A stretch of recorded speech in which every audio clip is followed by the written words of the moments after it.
Vale, vamos a resolver o problema, que nos di navegando ao rumbo 265 grados cunha velocidade de 12 nudos sen vento nin corrente, péchase a néboa. Detéctase un blanco B obténdose co radar as seguintes características: HRB1 0330, marcación 50 a estribor e distancia 14 millas. HRB2 0336, tamén a 50 graus por estribor, pero a 13 millas, e as 0342, tamén a 50 graus por estribor, pero a 12 millas. Entón, o primeiro que nos pregunta é cal é o rumbo dese blanco B e a súa velocidade.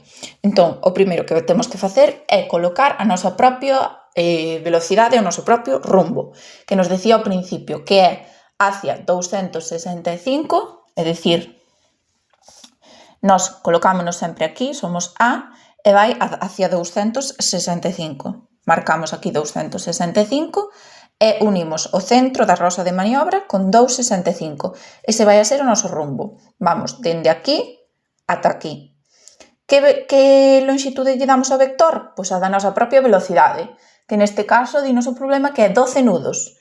Vale, pois vamos a utilizar a escala de velocidades 2, 1 e vamos a medir 12 nudos. Aí. Entón, colocamos aquí, dende A, pola nosa recta, hasta os 12 nudos. Marcamos e indicamos aquí a punta da flecha. Este é o noso rumbo e a nosa velocidade. Primeiro paso, listo.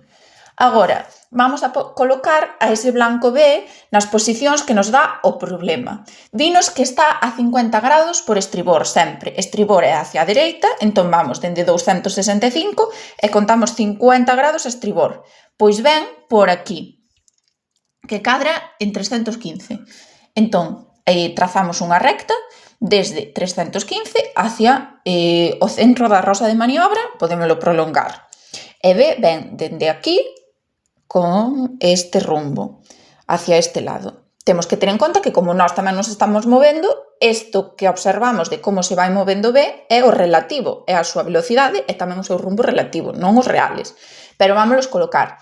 E dinos que ás 3.30 está por 315, como a 50 graus a estribor, e a unha distancia de 14 millas de nós. Entón vamos á escala de velocidades, que vamos a utilizar a mesma que a de distancias, vamos a utilizar a 2.1 tamén para distancias, vou apuntar, distancia, vamos a utilizar todo esta. Entón, collemos 14 millas, medímolo,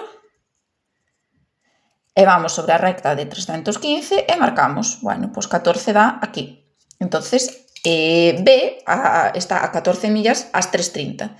Logo medimos 13 millas e logo medimos 12 millas e vamos vendo que B primeiro está aquí, despois está aquí e despois está aquí. Vemos que se vai achegando nós.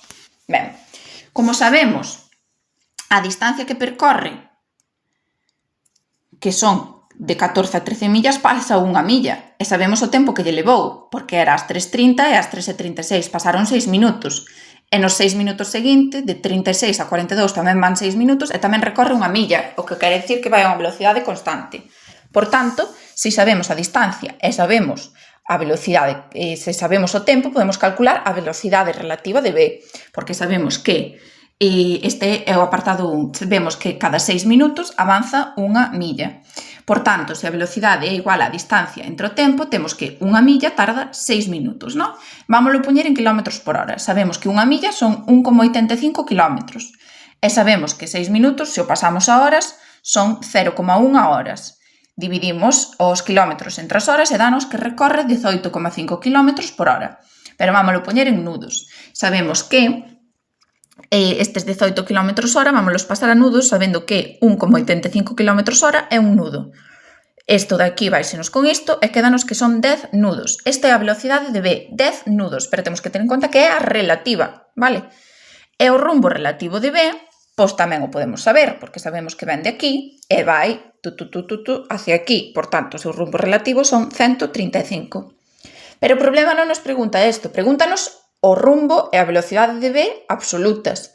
Pero, sabendo cal é o rumbo e a velocidade relativas, podemos trazar o vector de VR.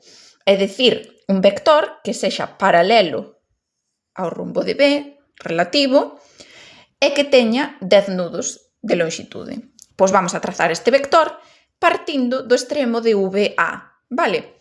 Entón, partindo do extremo de VA, trazamos unha paralela e trazámola aquí. E damoslle a lonxitude de 10 nudos. E este sería VR. Tendo VA e VR, podemos calcular VB como? Pois, dende o inicio de A ata o extremo de VR. E ese serían xa a velocidade e o rumbo absolutos de B. Entón, cal é o rumbo absoluto de B? Pois este que nos indica o vector que acabamos de trazar. Vimos por aquí, 210. Cal é a velocidade absoluta de B? Pois non hai máis que coller o compás, medir esta distancia e levala á escala. E dame 9,5 nudos. Entón, esta sería a resposta ao primeiro apartado. Rumbo 210 grados, velocidade de B 9,5 nudos absolutos.